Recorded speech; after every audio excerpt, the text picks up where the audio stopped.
बिस्मिल्लाहिर्रहमानिर्रहीम। मुअज़्ज़ज़ सामीईन व सामियात, अस्सलामु अलैकुम व रहमतुल्लाहि व बरकातुहू।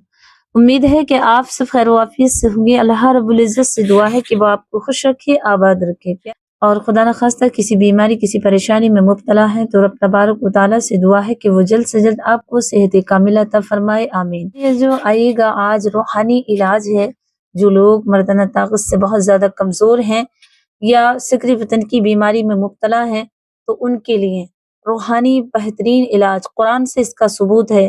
प्यारे अजर कुरानी इलाज है ये। मेरे भाई कमेंट किए हैं, वो ज़रूर ऐसा करें, और जो कुरान पाक पढ़े लिखे ये उन्हीं के लिए हैं, और जो नहीं है पढ़े लिखे तो हाँ, वो सूरह इब्राहिम का नक्श भी अपने पास रख सकते हैं। अब इसका तरीका क्या है इंशाल्लाह हम वीडियो के लास्ट में बताएंगे, लेकिन आइएगा ये कौन कौन सी बीमारियों के लिए हैं।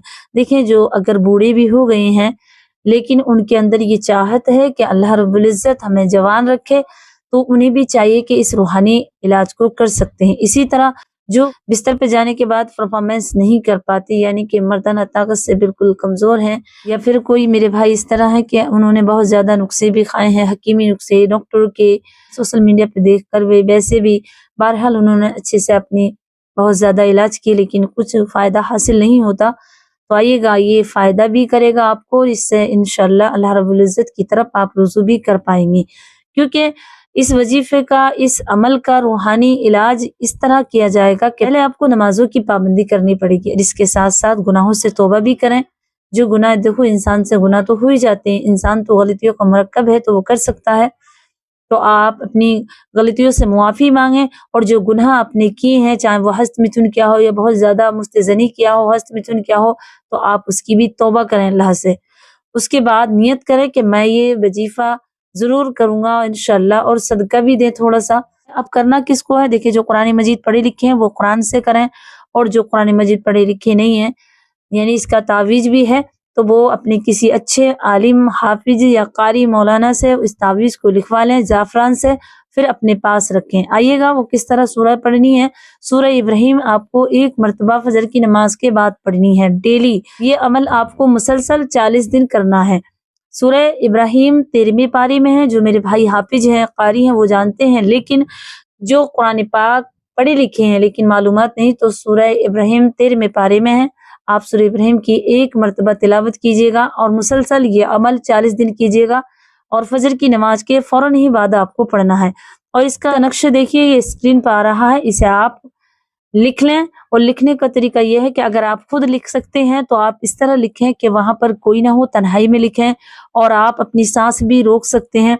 आप ख्याल रखें उस वक्त जब आप लिखें, तो आप जैसे कहीं लिख रहे हैं यहाँ और ख्याल कहीं और का है, कोई ख्याल नहीं, बिल्कुल अच्छे से फ्रेश होकर लिखें, माइंड बिल्कुल सुकून में हो, दिल भी सुकून में हो, बड़े इत्मीनान के साथ इसे लिखें। और लिखने का तरीका यही है, जिस तरह इसमें लिख रहे हैं आप दाहिने हाथ से लिखें, दाहिने हाथ से शुरू करें तो बिल्कुल लास्ट तक जाएं, एक लाइन लिख लें, फिर दूसरी भी दाहिने हाथ से, और फिर बाएं हाथ को ले जाएं। इस तरह दाहिने हाथ से शुरू करें और बाएं हाथ पर इसका लास्ट कर दें। इस तरह लिखें, दाहिने हाथ से ही लिखना है। अगर आपके यहाँ कोई मौलाना, कोई आमिल है, मस्जिद के इमाम साहब हैं, आप उनसे भी लिखवा सकते हैं। इसके लिखने के बाद आप अपने पास रखें, या आप अपने जेब में रख लें, या फिर आप अपनी बाजू में बांध लें। इसे हमेशा बंधा रहने दें। और जैसे कभी कहते हैं ना मेरे भाई, ये गंदा नापाक भी हो सकता, नहीं, ये नापाक नहीं हो सकता। हाँ, इतना जरूर ख्याल रखें, ऐसा तो नहीं आप सुबह कर रहे हैं, तो आप इसे खुशबू लगाएं। और खुशबू काय की लगानी है आपको? इतर की। इतर आप इसके ऊपर लगाएं, इसे धुनी दें इतर की, और फिर आपको बांध लें। देखो, अल्लाह का कलाम कभी भी नापाक नहीं होता है। हाँ, हम नापाक हो सकते हैं, तो आप नापाक हो सकते हैं। इस कपड़े को भी तब्दील कर सकते हैं। ब्लैक कलर का कपड़ा लें आप, काले कलर का, उसमें इसे मोम जामी से कर लें और अपनी बाजू में बांध लें, और सूरह इब्राहिम को मुसलसल 40 दिन पढ़ें। इंशाल्लाह आपका ये रूहानी इलाज भी है। जैसे कि मेरे भाई की तरफ से कमेंट सके कि मुझ पर कोई जादू भी असरात हो सकता है, तो देखें, जादू असरात बिल्कुल हो सकता है, क्योंकि जिन्नात, शरीरी जिन्नात हम पर वार करते हैं, तो ये मर्दों को नामर्द बना सकते हैं, औरतों को बांझ भी कर देते हैं। तो प्यारे, जो ये रूहानी इलाज है आप इसे कीजिएगा इंशाल्लाह। अगर आपके ऊपर कोई असरात है, कोई जादू है, जब आप नमाजों की पाबंदी करेंगे और इस सूरह को पढ़ेंगे, तो इंशाल्लाह शैतान का वार भी नहीं होगा, और शैतान का असर जो है वो खत्म हो जाएगा। और मैं दुआ करती हूँ कि अल्लाह रब्बुल इज्जत जो भी भाई मेरा कोई इस अमल को करे तो अल्लाह तबारक व तआला से दुआ है कि उसे सेहत कामिला अता फरमाए। मुझे अपनी दुआ में याद रखें। अस्सलामु अलैकुम व रहमतुल्लाहि व बरकातुहू।